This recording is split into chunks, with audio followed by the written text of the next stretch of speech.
부모님의 품이 많이 그리워지는 그런 날입니다. 오늘 부모 공경에 대한 말씀을 함께 나누면서 우리가 함께 1년에 한 번씩 지나가는 그런 설교가 아니라 하나님께서 이 가운데 우리에게 주시는 새로운 말씀을 함께 우리가 나눌 수 있으면 좋겠습니다. 부모를 공경하고 순종하라고 하는 유의 설교는 여러 가지 이유들로 인해서 올해는 많이 낯설고 또 그 낯선 주제, 낯선 설교가 되어가고 있습니다. 지난해 어버이 주일에도 같은 말씀을 잠깐 소개하긴 했는데 지난해 이런 설교를 준비하면서 어느 미국 목사님하고 잠깐 이야기할 기회가 있어서 당신들은 마더스데이에 어떤 설교를 하냐라고 질문했을 때 그분이 의외의 답을 주셨는데 우리는 마더스데이에 그에 관련된 설교를 못한다라는 말씀을 하셨습니다. 왜 그러냐고 여쭤보니까 엄마와 자녀 사이에, 부모와 자녀 사이에 관계가 불편한 사람들이 참 많아서 그런 것들을 언급하는 것 자체가 굉장히 불편하게 한다고 합니다. 깨어진 가정도 많고 불편한 가정도 많고 그런 걸 언급하는 것 자체가 마음에 불편을 가져온다는 거죠.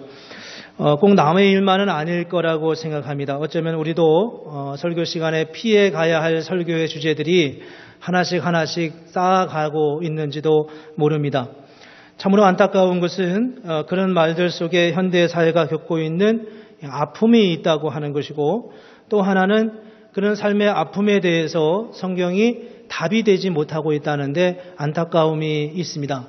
그런 현실은 우리로 하여금 그 주제에 관한 설교를 더 해야 될 이유를 줌에도 불구하고 결국 어쩔 수 없는 상황에서 설교자들이 그 주제를 피해 가야만 하는 현대의 교회의 나약한 모습은 우리의 마음을 안타깝게 하지 않을 수가 없습니다.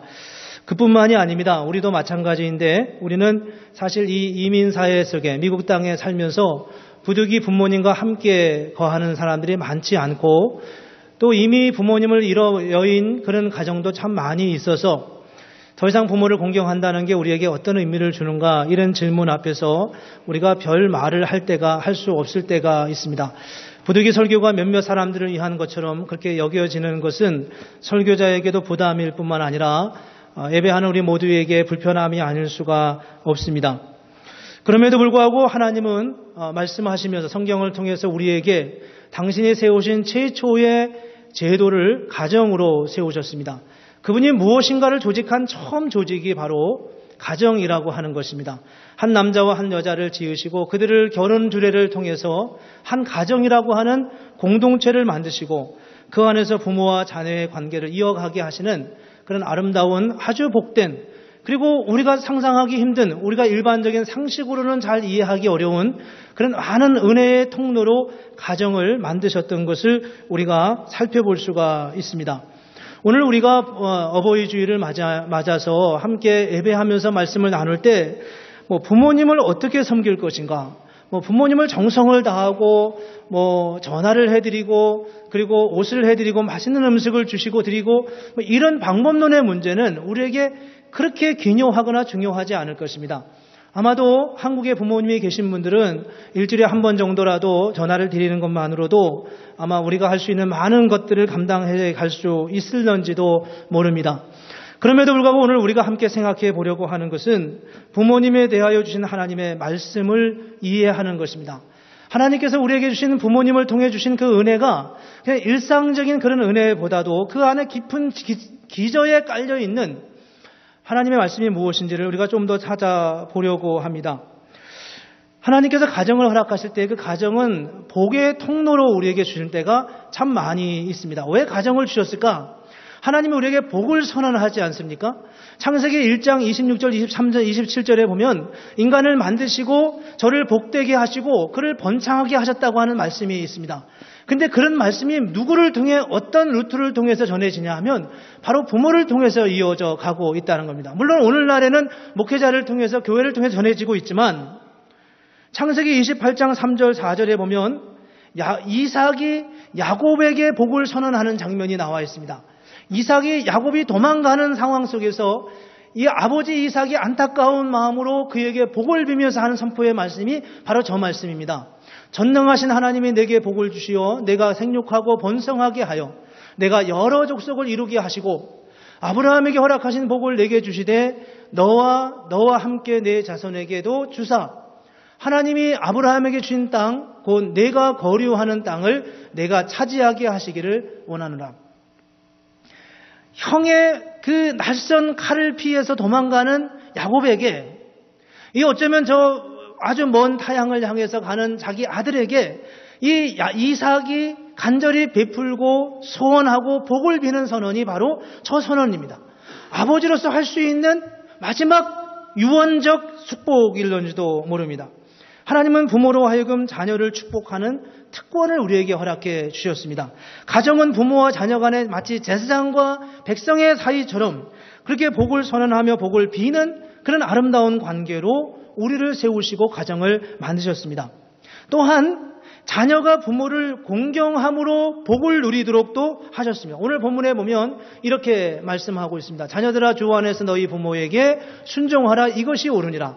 내 아버지와 어머니를 공경하라 이것은 약속 있는 첫 계명이니 이로써 내가 잘되고 땅에서 장수하리라. 어떻게 가정 안에서 복을 누리냐 하면 자녀가 부모에게 순종하고 부모를 공경함으로 인하여서 약속 있는 첫 계명을 누리게 될 것인데 그 약속 있는 첫 계명은 뭐냐 하면 이로써 내가 잘되고 땅에서 장수하리라 라고 하는 계명, 약속입니다. 잘되고 평강, 형통한 은혜를 누리고 장수할 것이다. 오래도록 평강 가운데 건강한 삶을 누리게 될 것이라고 부모를 공경하는 자들에게 주신 은혜의 선포입니다. 이 은혜의 선포, 잘 될 것이라고 하는 이 은혜의 선포는 바로 신명기 5장 16절에 있는 말씀을 이어서 십계명에 있는 말씀을 들고서 우리에게 말씀해 주고 있습니다. 신명기 5장 16절에 보면은 이렇게 말씀합니다. 너는 내 하나님 여호와께서 명령한 대로 내 부모를 공경하라. 그리하면 내 하나님 여호와가 내게 준 땅에서 내 생명이 길고 복을 누리리라 라고 말씀하고 있습니다. 그리고 이 말씀을 하나님이 뭐라고 말씀하셨냐 하면 자녀들아 주 안에서 너희 부모에게 순종하라. 이것이 옳으니라 라고 말씀합니다. 옳다고 하는 말은 더 이상 이유를 댈 필요가 없다는 것입니다. 더 이상 이유를 댈 필요가 없는데 그 이유를 댈 필요가 없는 그 부모 공경에 대한 계명을 순종하는 자에게 내가 잘되고 땅에서 장수할 것이다 라고 하는 말씀으로 우리를 격려하고 있다는 겁니다. 또 한 가지 부모에 대한 말씀으로 부정적인 의미에서의 말씀이 있습니다. 레위기 19장 3절에 보면 너희 각 사람은 부모를 경외하고 라고 말씀하고 있습니다. 그리고 레위기 20장 19절, 레위기 20장 9절 말씀에 보면 그 말씀을 하신 다음에 이렇게 말씀합니다. 만일 누구든지 자기의 아버지나 어머니를 저주하는 자는 반드시 죽일지니 그가 자기의 아버지나 어머니를 저주하였은즉 그의 피가 자기에게로 돌아가리라. 부모를 공경하라. 그리고 만일 자기 아버지나 어머니를 저주하는 자는 반드시 죽일지라. 사형을 처한다고 말씀하고 있습니다. 이 말씀이 신약에 오면은 로마서 1장 28절부터 32절에 보면은 28절부터 32절에 보면은 이렇게 말씀합니다. 또한 그들이 마음에 하나님 두기를 싫어하며 하나님께서 그들을 그 상실한 마음대로 내버려 두사 합당하지 못한 일을 하게 하셨으니 여러 가지 제목들을 이야기하고요. 그 다음에 30절 말씀에 보면은 이렇게 말씀합니다. 비방하는 자요 하나님께서 미워하시는 자요 능력하는 자요 교만한 자요 자랑하는 자요 악을 도모하는 자요 부모를 거역하는 자라. 32절 그들이 이 같은 일을 행하는 자를 사형에 해당한다고 하나님께서 정하심을 알고도 자기들만 행할 뿐만 아니라 그런 일을 행하는 자들을 옳다 한다라고 말씀하고 있습니다. 부모를 거역하는 부모의 말씀에 어긋나게 하는 자들을 사형에 처한다 이렇게 말씀하고 있다는 겁니다. 부모를 공경하라고 하는 주님의 명령은 굉장히 긴급하고 굉장히 강한 패턴으로 톤으로 우리에게 말씀해 주고 있습니다. 시기와 살인과 분쟁 이런 많은 악한 죄들 용납될 수 없는 그런 죄들에 대하여 말씀하면서 우리에게 부모를 거역하는 자에게도 동일한 책망과 심판이 있을 것이라고 말씀하고 있습니다. 오늘 우리가 부모님 주를 맞아서 이런 말씀을 먼저 생각하면서 오늘 이 시대에는 부모를 공경하기가 참으로 어려운 그런 시대에 우리가 살아가고 있다는 것을 돌아보게 됩니다. 여러분 중에 아마도 그런 생각을 하는 분들이 많이 있을 것입니다. 내 부모님 옆에 계셔야 존경하고 또 공경하지 않겠어요. 이미 그런 관계를 이미 다 잃어버렸습니다. 대가족제도에서 평생 살던 사람들은 그저 부모님이 늘 옆에 계시니까 그렇게 할 수 있지만 지금은 사회의 발전으로 문명의 발전으로 인해서 다 뿔뿔이 핵가족화되고 있는 이런 상황 속에서 상호 의존도가 약해지고 가고 있는 이런 상황 속에서 부모를 공경하고 부모에게 순종하는 것은 매우 힘들고 어려운 상황이 되어버리고 말았습니다. 그런데 그럼에도 불구하고 오늘 본문은 성경은 부모를 공경하며 부모를 순종할 것에 대해서 말씀하고 있습니다. 만약 이 말씀이 고대 사회적인 구조 속에서 명령한 것이라고 치부한다면, 그래서 오늘 우리는 이 명령에서 그냥 제외되어 있고 그래 큰 부담을 느끼지 않는 것으로 생각한다면 우리는 이 말씀에 대한 굉장히 어려운 점을 갖게 됩니다. 오늘 이 말씀은 오늘 이 시대를 살아가고 있는 우리들에게 무슨 명령을 하신다고 생각하십니까? 우리가 지금 이미 부모님을 여의신 분들도 있고 부모님과 멀리 떨어져 살고 있는 분들도 있고 많은 여러 종류의 사람들이 있지만 우리에게 공이 동일하게 주는 음성이 있습니다. 그 음성은 뭐냐 하면 오늘 이 말씀을 통해서 우리가 생각해야 할 것은 부모님 안에서 우리는 하나님에 대한 이미지가 있다는 것입니다. 여러분 그런 생각 해보셨나요? 우리는 잘 모르지만요. 우리는 하나님을 믿을 때 하나님을 절대자로 생각합니다. 절대적인 분입니다. 하나님은 우리에게 모든 것을 다 가능하게 하시는 분이 바로 하나님이십니다. 우리에게 주실 수도 있고 빼앗기도 하는 분이 하나님이십니다. 그런데 우리가 어릴 때 태어날 때 우리는 잘 기억하지 못하지만 그 어린아이가 아주 갓난아이였을 때 부모에 대한 이미지는 어떤 이미지였냐 하면 바로 우리가 흔히 생각하는 그 하나님에 대한 이미지였다는 겁니다. 절대자 하나님과 같은, 우리 아버지는 뭐든지 다 할 수 있어. 우리 어머니는 내가 원하는 것은 언제든지 할 수 있어. 어린아이가 이성적으로 깊이 생각하고 기억하지는 못하지만 내가 그저 응하면 내가 뭘 원하는지 다 아는 그런 분이 바로 하나님이시라는 거예요. 마치 우리가 하나님에 대해 생각할 때 그 이미지, 그 생각과 동일한 마음으로 한 어린아이가 부모를 그렇게 생각한다는 거예요. 절대자로 의지하는 거예요. 내 판단, 내 생각이 아니라 내가 어렵고 힘들 때 절대적 의존과 신뢰를 가지고 의존할 수밖에 없는 분이 바로 우리의 부모님이라는 겁니다. 이게 바로 어린아이가 자기 부모에 대해 생각하는 마음이고 우리가 하나님을 향하여 갖게 되는 그런 마음입니다. 이게 바로 우리 어린아이가 하나님 갖게 된 이미지와 우리가 하나님을 향하여 갖는 이미지가 동일합니다. 하나님께서 우리에게 하나님을 아버지라고 부르라고 하셨습니다. 아버지라고 부르라고 할 때 그 아버지라고 하는 말의 의미는 하나님과 우리 사이에 부자 관계를 이루어가는 그런 마음 의미도 있지만 또 하나는 피조물인 우리가 절대자를 한 번도 경험해보지 못한, 의식해보지 못한 우리에게 과연 그 절대자가 어떤 분이신지에 대해서 우리로 하여금 갖게 하는 이미지로서의 하나님을 아버지라고 부르게 하신 것입니다. 기억하지는 못하지만 우리는 하나님을 아버지라 부를 때 그 하나님 안에서 아버지라고 하는 말 속에서 우리는 기억하지 못함에도 불구하고 아주 어렸을 때 부모님에 대한 절대적 의존 관계에 있던 우리의 잠재된 그런 기억을 추억하면서 하나님을 만나게 됩니다. 근데 이 문제가 실제 삶 속에는 뒤바뀔 때가 참 많아요. 어떻게 뒤바뀌냐 하면 부모님에 대한 기억이 부정적인 사람은 하나님을 만나는 게 몹시 힘들고 어렵다는 겁니다. 왜냐하면 하나님을 아버지라고 부르기 때문입니다. 아버지에 대한 기억이 부정적이거나 힘들고 어려웠던 사람들은 하나님에 대한 이미지가 부정적이기 때문에 하나님을 아버지라 부를 때마다 몹시 힘들고 어렵습니다. 그 대표적인 사람이 있었습니다. 그 사람이 누구냐 하면 바로 종교개혁가였던 마틴 루터였습니다.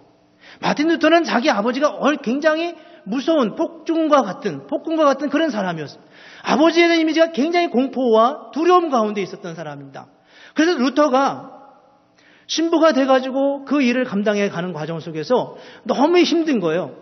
하나님 앞에 설 때마다 늘 두려움 가운데 있는 겁니다. 그가 수도원에 들어갔습니다. 수도원에 가가지고 수도를 하면서 매일 기도를 하는데도 마음의 자유함이 없습니다. 하나님께 기도할 때마다 나의 작은 죄를 들춰내셔서 나에게 진노하시고 나에게 심판을 선언하시는 그런 하나님의 이미지를 떨쳐버릴 수가 없습니다. 그래서 이 루터가 자기 죄를 고행하고 고백하고 고행한다고 그 수도원에 있는 100개가 넘는 계단을 매일같이 무릎으로 기어 올라갔다는 겁니다. 그 무릎에서 엄청 피가 나고 딱지가 지고 그 고통을 겪으면서 하나님, 내가 나의 죄를 회개한다고, 내 죄를 용서해달라고 그렇게 애를 씀에도 불구하고 그 마음속에 있는 죄책을 벗어버릴 수가 없는 거예요. 그 죄책이 바로 어디서부터 오는 것이었냐 하면 아버지에 대한 부정적 이미지에서부터 그 죄책이 온 것입니다. 나중에 그가 로마서 1장 16절 17절 말씀을 통해서 하나님의 의가 어디서부터 오는 것인지를 깨닫게 하면서 그가 종교개혁의 엄청난 복음의 역사를 일구어내고 있는 것을 볼 수 있습니다. 우리는 여기서 보통 우리가 하나님에 대한 가진 이미지와 우리가 부모님에 대하여 갖는 이미지가 비슷한 측면이 있습니다. 어릴 때는 부모가 제일 훌륭하다고 그러잖아요. 여러분은 어떠신지 모르지만 요즘은 다 나이가 들어도 부모님께 아빠 그러지만 옛날에는 아버님이라고 그랬어요. 나이 20이 돼가지고 어떻게 아버지에게 아빠라고 하냐, 크게 야단을 맞았죠. 그래서 어느 목사님이 그런 얘기를 하지 않습니까? 어릴 때는 어린아이가 아버지에게 아빠라고 한다는 거예요. 조금 크면 아빠 이라는 게 좀 낯간지러우니까 조금 크면 이제 아버지에게 아버지 이렇게 말합니다. 조금 더 크면 나이가 한 20살이 넘고 장가를 가고 결혼을 하면 그 아버지에게 아버님 이렇게 말한다는 겁니다. 근데 이 말의 의미가 어떤 의미냐면 아빠라고 말할 때는 아빠가 거의 절대자적인 의미가 있어요. 아빠면 다 해줄 수 있는 거예요. 근데 머리가 조금 커지면 아버지라고 부를 때는 우리 아버지가 그렇게 최고로 잘나신 분은 아닌 것 같다, 이런 느낌이 있을 때쯤 되면 사람들이 아버지 이렇게 말한다는 겁니다. 나중에 아버님 이렇게 말할 때는 이분은 나의 도움이 아니면 생존이 불가능한 그런 상황이 됐을 때 아버지를 아버님이라고 부른다는 거죠. 가만히 생각해보면 그 말이 맞아요. 우리는 아버지에 대해서, 아버지의 존재에 대해서 처음에는 절대적 신뢰를 갖다가 우리 아버지가 최고죠. 항상 내 아버지는 내가 요구하는 건 다 해줍니다. 근데 조금 크고 고초등학교 가고 내 친구 아버지도 들어보고 내 이웃에 사는 아버지도 보니까 내 이웃에 사는 내 친구 아버지가 더 잘생겼고요, 더 키도 크고요, 가만히 보니까 공부도 더 많이 했고요, 가만히 보니까 세사 직위도 더 높고 자동차도 더 좋은 자동차 타고, 이런 저런 걸 보면서 내 아버지의 절대성을 잃어버리기 시작합니다. 그래서 자꾸 낮아지는 거예요. 아버지에 대해서. 좀 더 크면 아버지 조용하세요, 그렇게 하는 단계. 아버지 제가 알아서 할게요, 이렇게 말하는 단계까지 이르게 되는데, 그것이 마치 우리가 하나님을 대할 때 그렇게 한다는 겁니다. 여러분들은 어떠신지 모르지만 하나님께서 우리에게 말씀하실 때 그 말씀을 우리는 얼만큼 철저하게 어린아이와 같은 마음으로 신뢰하며 하나님의 뜻을 찾으며 가고 있습니까? 하나님은 늘 느리다고 이야기하잖아요. 우리 기도할 때 혹시 말씀을 할 때 그런 이야기를 참 많이 합니다. 하나님은 느리지만, 늦게 응답하시지만 하나님의 응답이 옳다. 왜 느리다는 말이 거기에 들어가는지 몰라요. 우리는 항상 그런 전제가 우리 안에 가 있습니다. 그게 믿음의 고백이라고 말하지만 하나님은 늦게 응답하지만 잘 주신다는 거예요. 이건 굉장히 믿음 있는 사람의 고백입니다. 그런데 우리는 항상 하나님은 언제나 우리가 원하는 것만큼 그렇게 응답하지 않는 분처럼, 늘 느린 분처럼 그렇게 취급합니다. 하나님에 대한 제한된 우리의 이해입니다. 이스라엘 사람들이 애굽에서 나왔습니다. 이스라엘 지도를 보면 이스라엘 민족이 애굽에서 이렇게 나올 때, 가나안 지도를 보면 나올 때 그 지도를 따라가다 보면 이제 홍해를 건너갑니다. 근데 홍해가 그렇게 그 길을 피해 가지 않을 수 없는 그런 길이 아니에요. 그 길 말고도 다른 길이 얼마든지 있었다고요. 근데 하나님이 그쪽으로 몰아가신 거예요. 만약에 모세와 몇몇 사람들이 하나님과 작전회의를 했다고 생각하십시오. 이렇게 어느 길로 갈까? 이렇게 했을 때 하나님이 이 길로 가야 된다고 말했을 때 모세와 아론이 거기에 얼마만큼 적극적으로 공감할 수 있겠습니까? 하나님 그게 아니에요. 하나님은 모르시는 거예요. 이렇게 말하지 않았겠냐는 겁니다. 부모님은 하나님은 아니십니다. 우리는 부모님을 하나님처럼, 우리의 부모님은 하나님처럼 하실 수 없습니다. 그러나 우리를 낳아주시고 길러주신 그 부모님, 비록 지식에 있어서는 자식보다 못하고 힘은 더 약해졌을지 모르지만 그렇게 약한 부모님의 말씀에 순종하고 그분을 공경하는 마음이 없는 사람은 절대로 하나님 말씀에 순종할 수 없다는 것입니다. 물론 하나님은 전능하십니다. 물론 부모님은 약하십니다. 그래서 하나님의 전능하심과 인간의 약함은 달라요. 그러나 하나님의 전능하심을 따라가면서 우리는 부모님의 연약함 같은 현실 속에 늘 놓여 있다는 겁니다. 그래서 부모님에 대한 우리의 절대적 신뢰, 부모님에 대한 공경, 그분의 말씀을 기꺼이 온전한 방법이 아니라 하더라도 따라가려고 하는 그런 마음이 우리에게 없으면 우리는 하나님의 뜻도 하나님의 사랑도 하나님의 주권도 인정할 수 없는 심리적 동일성이 그 안에 있다는 겁니다.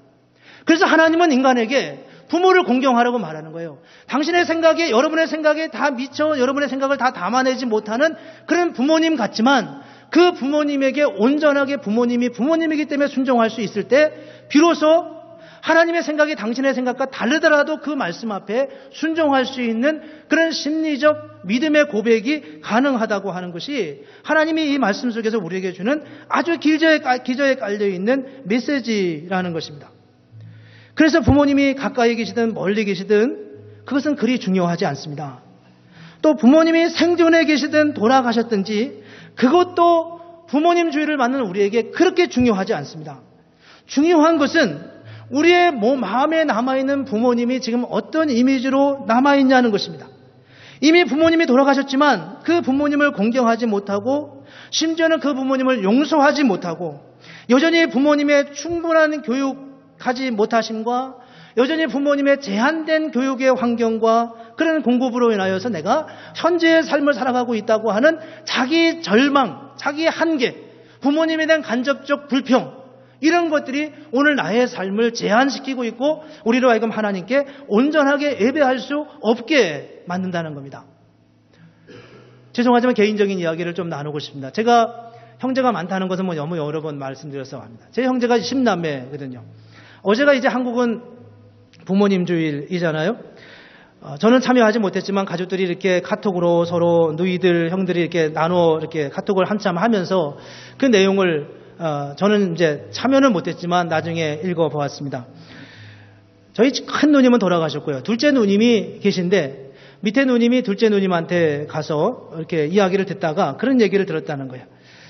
어머님이 막내를 낳다가 저희 바로 위에 누님은 저보다 4살 위입니다. 그러니까 형제가 많으니까 저는 낳을 애정도 고려도 그리고 기대도 하지 않았습니다. 근데 4년이 지난 다음에 제가 생긴 거예요.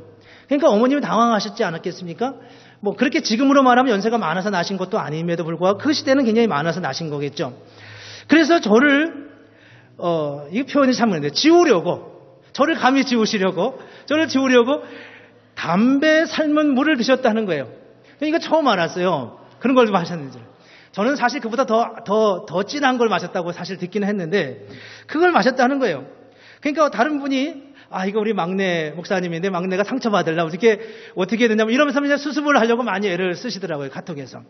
저는 그것 때문에 상처받지는 않습니다. 그보다 더한 걸 전 드셨다고 사실 알았었기 때문에 그럼에도 불구하고 생존하는 저의 모습이 저는 하나님 앞에 감사할 뿐입니다. 그래서 상처되는 것도 아니고요. 그런데 저는 사실 제 기억에 남는 어머님은 어떤 모습이냐면요. 여러 기억들이 있지만 그 중에 하나는 제 발톱이 발가락이 골맞을 때 그 발가락을 빨아주시던 어머님의 생각이 납니다. 그걸 굳고 빠르신다는 거예요. 근데 그러지 마시라고 이 독이 들어서 그렇다 이거 입으로 빨아야 된다 그러면서 구인해 하는데 제가 이제 꽤 장성한 다음에 그러셨으니까 제가 이건 견딜 수가 없는 거예요. 그래서 그러지 마시라고 해서 이제 안 그랬는데 나중에 자고 있는데 오셔서 발가락을 다시 빠시더라고요. 그래서 제가 거기서 또 깨서 뭐라고 말씀드릴 수가 없으니까 그냥 자는 척 했던 기억이 지금도 있습니다. 그게 어머님의 모습이에요. 그런데 제 마음속에 두 가지 마음이 있었습니다. 하나는 뭐냐 하면 사람이 이렇게 살면서 좀 힘들고 어려울 때 보면 내가 왜 이러지? 이런 생각하지 않아요. 내가 왜 이러지 생각할 때 자기의 과거를 생각합니다. 내가 그때 어머님 대신 그것 때문에 내가 아마 좀 모자랐는가 봐. 이런 생각을 합니다. 내가 왜 이렇게 잘 하지 못하지? 이런 거 할 때 그게 나의 한계였을지도 모른다. 이런 생각을 하는 거예요. 그게 내 현재의 삶의 장애를 부모님께 돌리는 것입니다. 요한복음 9장에 보면 그런 말씀이 있잖아요. 나면서 눈먼 소경이 있었는데 안진뱅인가요? 잘 기억이 안 납니다. 근데 이 사람이 소경된 이유는 그 부모 때문입니까? 자기 죄 때문입니까? 이런 질문을 사람들이 하고 있습니다. 이거는 제자들이 예수님께 질문한 것이지만 사실은 그 당시 모든 사람들이 생각할 수 있는 생각의 두 가지 채널 가능성입니다. 우리는 항상 내가 뭔 장애물이 있거나 장애가 있거나 어려움이 있으면 내가 부모를 잘못 만났기 때문인가 봐 이렇게 생각한다는 겁니다. 아니면 내가 뭘 잘못했는가, 전생에 문제가 있는가, 뭐 이런 식으로 생각하는 거죠. 항상 문제의 근원을 이전으로 끌고 가는데 그 이전의 가장 주된 대상이 누구냐 하면 바로 부모님이라는 겁니다. 저는 그런 일들을 많이 잊어버렸어요. 그리고 제가 지금 부모님 주를 맞으며 생각한 것은 제 발가락을 빨아주시던 어머님의 생각입니다. 놀라운 것은 부모님께 감사한 마음이 있을 때 좋은 것이 기억나고요. 부모님께 감사하는 마음을 잃어버리면 부정적인 것이 우리에게 떠오른다는 겁니다. 기억이 마음을 지배하는 게 아니라 마음이 기억을 지배합니다. 우리가 무엇을 기억하고 있느냐가 우리의 마음, 부모님께 대한 우리의 마음을 지배하는 게 아니라 부모님에 대한 우리의 마음이 어떠하냐에 따라서 부모님에 대한 기억이 우리에게 정리가 된다는 겁니다. 좋은 기대, 부모님에 대한 감사의 마음이 회복된 사람은 부모님과 좋고 아름다운 것들이 기억되지만 부모님에 대해 여전히 불명스럽고 불평스러운 것만 기억하는 사람, 그런 마음의 상처가 있는 사람은 그쪽 사이드에 있는 것들만 기억이 되는 거예요. 이거는 우리가 일상적인 삶의 자리에서도 굉장히 많이 발견할 수 있는 그런 측면들입니다. 우리가 이 땅에 살아가면서 어려운 일들이 있지만 우리가 부모님이 돌아가셔서도 부모님을 용서하고 부모님을 여전히 공경해야 할 일은 바로 거기에 있습니다. 그것은 부모님에 대한 것이기도 하지만 곧 나 자신의 일이기도 하기 때문입니다. 그것은 곧 부모님과 나와의 관계이기도 하지만 하나님과 나와의 관계이기도 하기 때문입니다. 부모님을 향하여 기꺼이 100% 감사하는 사람은 하나님의 주권과 하나님의 이끄심 앞에서도 우리는 감사하고 고백하는 그런 마음이 우리에게 있다고 하는 것입니다. 우리가 몸이 안 좋으면 그 사람의 흔히 약한 부분을 통해 그 건강이 약한 부분이 드러난다고 합니다. 혈압이 높은 사람은 몸이 안 좋으면 혈압이 올라가고요. 당이 있으신 분들은 몸이 안 좋으면 당이 올라가고 또 심장이 안 좋거나 신경통이 있는 분들은 몸이 안 좋으면 제일 먼저 나타나는 현상이 바로 그 자기 약한 부분을 통해 나타납니다. 그와 같이 우리가 인간관계에서도 마치 동일합니다. 관계에서도 마음이 불편할 때 그 불편할 때 불편함을 표현하는 첫 번째 대상이 나에게 가장 약하거나 만만한 사람입니다. 되게 부모님들은 자녀들에게 그렇게 자기 감정을 있는 대로 표현할 때가 참 많이 있습니다. 쉬우니까요. 그리고 또 한 부분이 누구냐면 바로 부모님입니다. 기꺼이 우리를 받아준다고 하는 것을 우리는 약점으로 잡아서 부모님께 그저 아무렇게나 쉽게 분노하고 화를 낼 때가 참 많이 있습니다. 그래서 우리는 그런 것을 남용하면서 그런 부모님께 그런 모습으로 나아가서 우리 안에 정말 우리를 너무나 사랑하시고 애써주신 그 부모님에 대한 마음을 바르게 표현하지 못할 때가 참 많이 있습니다. 하나님께서 내 부모를 공경하라 라고 말씀하시면서 부모에게 순종하지 않은 자를 여타의 많은 아주 언급하기도 뭐한 그런 제목들과 함께 언급하면서 이러한 자에게 사형에 해당한다고 말씀하는 그 이유는 바로 여기에 있습니다. 부모를 거역하는 것은 바로 하나님께 대한 우리의 마음을 동일하게 보여주기 때문입니다. 하나님과 우리와의 관계가 정말 온전하게 회복되었는지를 알려면 부모님을 향한 우리의 마음을 살펴봄으로써 우리는 알 수 있습니다. 제가 잘 아는 사람이 있습니다. 그 사람은 그렇게 잘 사는 사람은 아닙니다. 넉넉하지도 않습니다. 그런데 부모님을 참 잘 공경합니다. 어른을 섬기는 일을 그렇게 즐겁게 여기고 그 일을 사명으로 여깁니다. 그것을 옳다고 생각합니다. 그런데 그의 삶을 가만히 들여다보면 그는 잘 사는 사람은 아닌데 늘 평강합니다. 늘 부족한 게 있을 것 같은데 그래도 늘 하나님이 채워주시는 그런 은혜가 있다고 하는 것을 발견하게 됩니다. 왜 그런가요? 하나님과 우리와의 관계가 온전하기 때문에 그 채널을 통해서 하나님께서 남들 모르는 사이에 비밀스럽게 그의 삶을 공급하시고 이끌어 가시는 것을 체험하는 것입니다. 세상적인 논리는 분명히 가난하지만 세상적인 논리는 분명히 가진 것이 없지만 하나님은 그렇게 부모를 섬기는 사람에게 그렇게 하나님을 섬기는 사람에게 하나님께서 그에게 복을 주지 않을 수 없다는 거예요. 이게 바로 비밀입니다. 성경에서 수없이 말하고 있는 비밀입니다. 말씀은 이미 선포되었지만 그 선포된 말씀을 사람들이 잘 믿지 않음으로 인하여서 오는 비밀, 그 비밀을 이렇게 말씀하시면서 우리에게 이 복을 받는 하나님의 은혜를 누리는 역사를 말씀하고 있습니다. 사실 신약 성경에 오면은 우리가 뭐 잘되고 강건하지라 이런 약속 자체가 그리 많지 않습니다. 근데 오늘 유일하게 본문 말씀 속에서 내 부모를 공경하라, 내 부모에게 순종하라, 이는 약속 있는 첫 계명이니 이는 내가 잘되고 땅에서 장수하리라.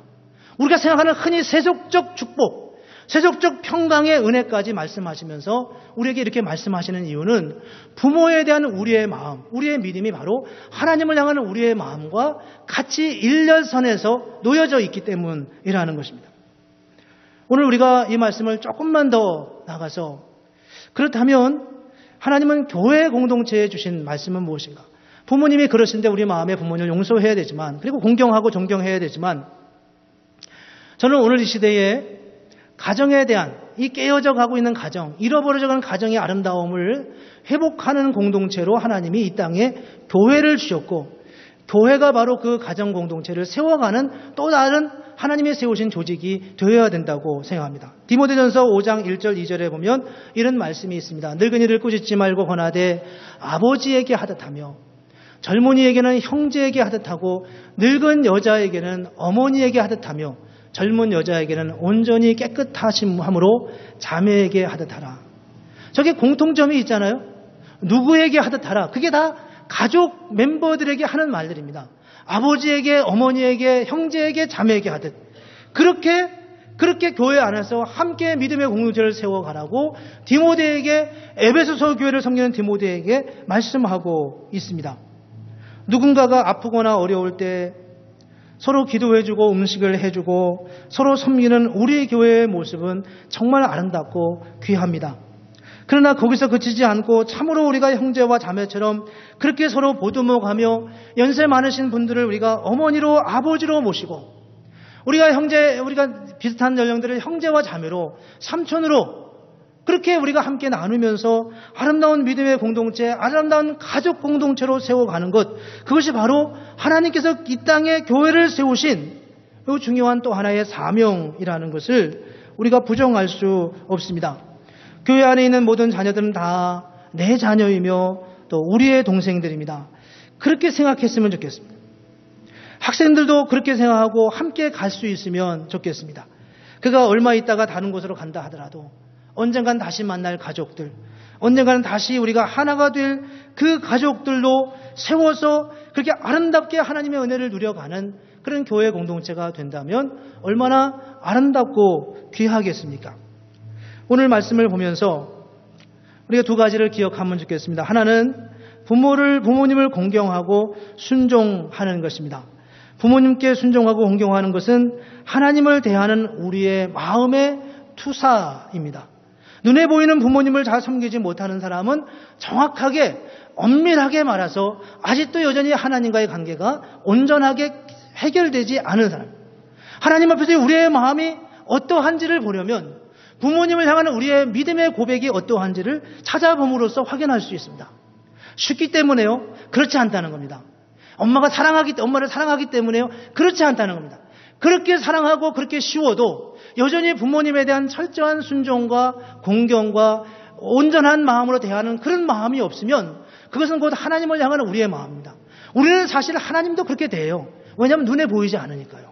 하나님 없을 때, 하나님 안 본다고 생각할 때 우리의 행동이 탈선될 수 있는 것처럼 부모님에게도 동일한 모습입니다. 정말 부모님과의 관계가 회복되고 그분을 용서하고 그분에 대한 존경과 공경의 마음을 가질 때 하나님에 대한 우리의 마음을 회복할 수 있습니다. 두 번째는 교회가 가정의 역할을 대신하는 것입니다. 가정은 어쩔 수 없이 많은 부분에서 깨어져 가고 있는 이 시대에 우리가 살아가고 있습니다. 이제 우리 교회가 그런 가정을 대신할 수 있는 그런 마음으로 교회 안에서 우리가 일주일에 한 번만 만나더라도 보듬고 서로 위해 기도하며 가정의 역할로 그렇게 세워갈 수 있는 그런 가족 공동체로 교회를 세워가는 그런 은혜가 있기를 소망합니다. 오늘날 가정이 깨어져가는 상황 속에서 연세 많은 분들을 부모님처럼 젊은 사람들을 형제와 자매처럼 그렇게 서로 위하고 사랑하고 격려하고 세워주는 그런 가족 공동체가 되어서 진정으로 우리가 하나님의 은혜를 누리고 살아갈 때 주님께서 오늘 이 시대에도 동일하게 당신이 주신 예비하신 그 은혜, 그 사랑과 그 은총으로 우리의 삶을 회복시켜 주실 것을 믿습니다. 이 은혜, 이 고백을 우리가 함께 누리면서 주님을 찬양하며 더 풍성한 교회로, 더 풍성한 가정을 만들어가는 그런 은혜가 있기를 주님의 이름으로 축복합니다. 네, 기도하겠습니다.